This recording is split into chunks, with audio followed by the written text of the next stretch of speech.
Here's how to actually manifest your dreams and actually become the person that you want to be. Because I know you probably hear about things like, Think and Grow Rich, and you see these people that just spawn millions of dollars and they look like a fucking idiot online. And it kind of sucks seeing these people like do so well in life and feel like we're so distant from being able to do that. So inside this video, I'm going to cover the 3 points of how I've been able to manifest my dream life in a real like non-bullshit way. I think most people, when they talk about manifesting, they talk about it completely in the wrong direction. So I'm going to jump through the 3 things that I've been able to do to manifest things and how you can apply it too. So the first thing is you want to actually figure out what the fuck that you actually want in your life.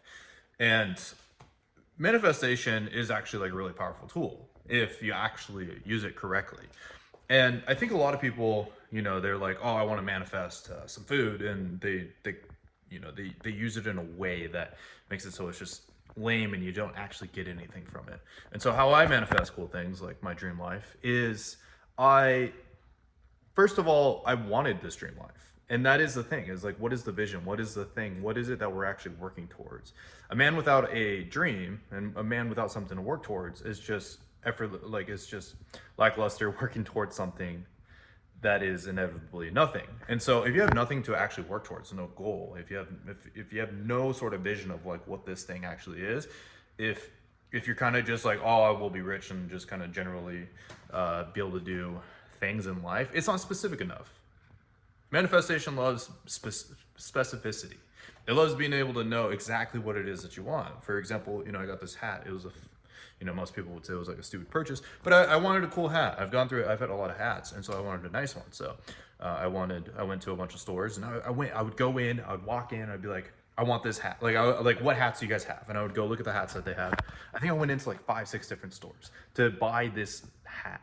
And eventually I went into Loro Piana and I saw this hat there, and I tried on, I think, like 7 different hats that they had there. And I like this one the most. I knew exactly what I was looking for. I was just trying to find that piece, that puzzle, that thing that it was. I had this, this vision of this hat that I was looking for. Kind of sounds silly now talking about it. Brought my girlfriend on an adventure to go find this hat, and I found this hat. It paid probably like $600 after tax, like buying this thing. But I knew exactly what it is that I wanted, and I just kept going until I found the thing. I knew exactly what I wanted. I just didn't know who had it and where it would be. So it's the same exact thing with your life. You want to be specific as to the goals. For me, I wanted like a brown, maybe a darker color hat. I ended up going with this one. I tried a few different out. And I wanted like a hat that looked good, that I can wear with a bunch of different things, that felt nice. Because I've had other hats. Like I had this Gucci hat that it was expensive, and I just, it looked cool and it portrayed that I was rich to like the average person, but I didn't like it. It was too loud. It was like a little bit too much. And I like the other side of the Gucci hats with like how my facial structure works and stuff like that. And so I knew exactly what it is that I wanted. And that's the thing with you guys. Most of you are just drifting off into the sea, like into the world, in the universe, just trying to like hopefully, land somewhere special. You're a plastic bag drifting through the wind with no purpose. And that is the issue that you have. You need to be specific on what it is that you want to a T. And if you don't have like the actual real object in the real world, that's okay.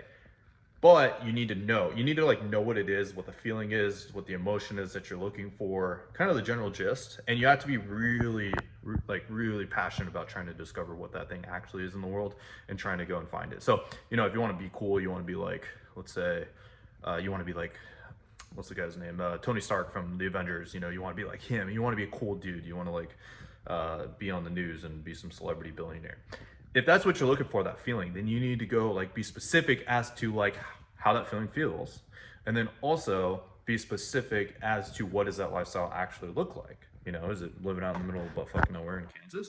Or is it like having some crazy beach house in Malibu that has all these things? And then it's like, once you figure out what it is that you want, you have to, like, the hard part then next is like telling yourself that you deserve that, like that you're a person worthy of being able to own that thing. And you have to kind of keep consistently telling yourself that you are worthy of this person that you're trying to become. Kind of sound like this is a super woo-woo video, so I'll kind of share. But you have to have the belief that it's possible. First of all, there's a lot of people that live in crazy beach houses in Malibu. It's not like you'd be the only ever person in the world to do that. So there's other people that are doing it, and then what is it that they had to do to get there to that lifestyle, and believing yourself and your own ability that you can do it yourself.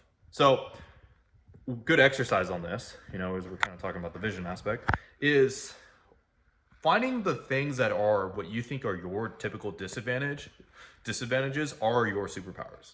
So, you know, if you grew up in a town where you're like a complete loser or something like that, and you know, you didn't have any friends in life, and you know, you just never fit in anywhere, awesome, cool, that's your superpower. There you go.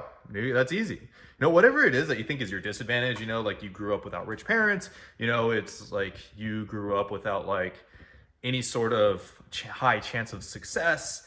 You know, you lost the championship game in your basketball in high school or something like that, and you became an outcast. Cool, that's your superpower. That's your story. You know, the difference between a superhero and a villain is only one thing.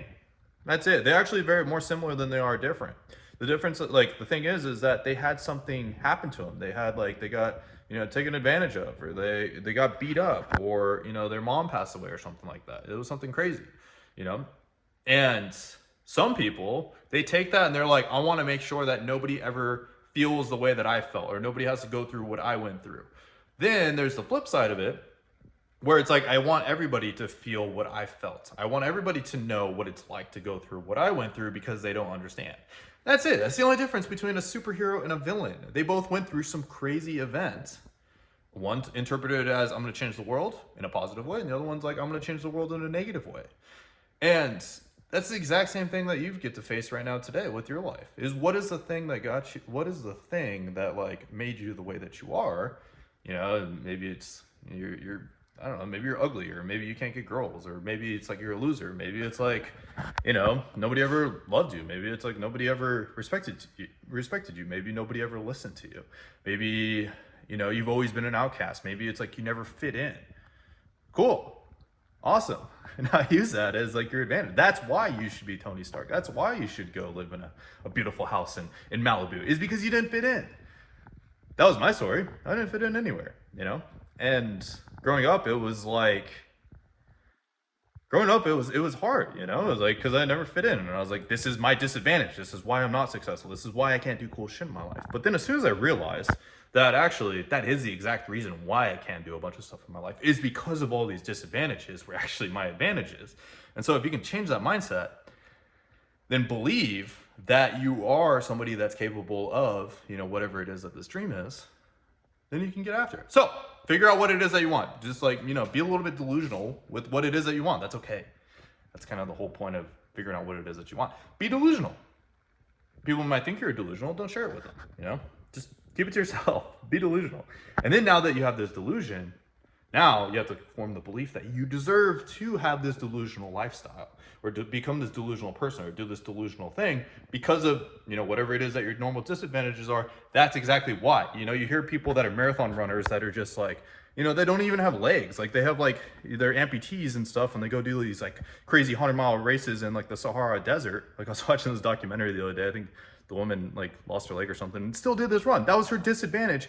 And that disadvantage became her advantage. She wanted to prove to everybody that she was still able to go and do something like incredibly crazy, even though she had this huge disadvantage. And so the same exact thing for your life. And so that brings me over to the second thing on this list, which is having optimism that you're able to go and do it. I think most people, you know, it's like as soon as they kind of get they hit some sort of failing point or breaking point, and the thing doesn't work out, most people give up. You know, the pessimism kind of reaches them, the negativity. And I think there's some occasions when, you know, being a little bit of a pessimist kind of helps decision making. But when it comes to the overall journey and the progress, you look at any movie. You know, I'm a big movie fan, and understanding like these crazy journeys that people go on. And like, for example, you know, watch a movie like The Hobbit. The guy in The Hobbit is especially like someone like Gandalf. He's the guy leading the entire vision. He's the one that's creating the vision of like how this is all going to play out. And he's the one kind of leading, you know, the Hobbit and all these dwarves along on the journey, and kind of guiding them through this. And with that, they are an extreme optimists. They know that there's like all this bad stuff happening, but regardless, they have optimism that it'll work out. They know that this is the only way to the path of like things like this is the best alternative route that they have, but they're also optimists that it will work out. Because if they're too negative, then they would give up and they wouldn't even try. They wouldn't even give it a shot. And so that little bit of optimism, even if it's a minute amount, it goes a long ways. And so it's having optimism and being positive about the journey and just knowing that if you fail, that's just, part of the journey. That those failures are an experience. Experiences compound into the ability to do some incredible things. Like experiences compound into knowledge, and the more knowledge you have, the more that you're able to have leverage in doing the things the right direction. It's like if Elon Musk, the billionaire Elon Musk or billionaire Jeff Bezos, if they lost everything, they have all the knowledge, they have all the experiences, they've made a lot of mistakes. They've made, I would argue, more mistakes than probably anyone else in the world when it comes to financial success and becoming wealthy. And because of all this experience and all this knowledge that they have, they can become a billionaire overnight if they lost everything. If they lost all their connections, if they lost all their money, they'd become a billionaire really, really quick. And that's because of their experience and because of their knowledge. And that's the one thing that no government, no bank, no one can steal from you.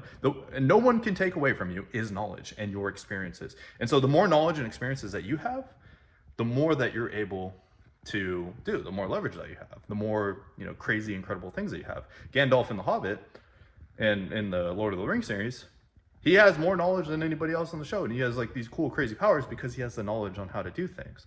Maybe he was given a little bit of an advantage, but he's also the oldest person. He's the wisest person.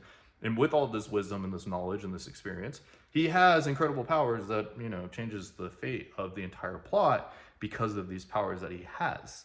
And that's the thing of time, that's the thing of experiences, and that's the thing of just exploring life and just finding, how things actually work. And the more knowledge that you have, the more you're able to do things. So having an optimistic perspective and when you realize you have failure that you're running into, just treat it as, okay, cool. This is an experience that I get to add to the stack, and I get to add to my journey of becoming a better version of myself, and it leads into the overall journey. And so that brings me over to my last point of manifestation, and how I manifest my dreams, and how you can too, is to take action on these things. You watching this video, you're not taking action. Like I'm proud of you for acquiring the knowledge and that you're interested in the stuff if you made it to this point. But then now you need to take action. So how do we take action? That's the question. Is first of all, consistency is way more important than it is like, some crazy, incredible, instantaneous thing. And so the thing is you want to be consistent. Like it's the person that goes to the gym for 4 hours in one day and then never goes for, months on end, versus the person that goes every single day, even if it's for 15, 20 minutes, and is consistent for, 3 months. The person that's consistent for 3 months, even if it was minute progress in the day-to-day, they're the person that is a, completely more transformed person than the person that only went once. It's the same with water in nature. You see this in nature all the time.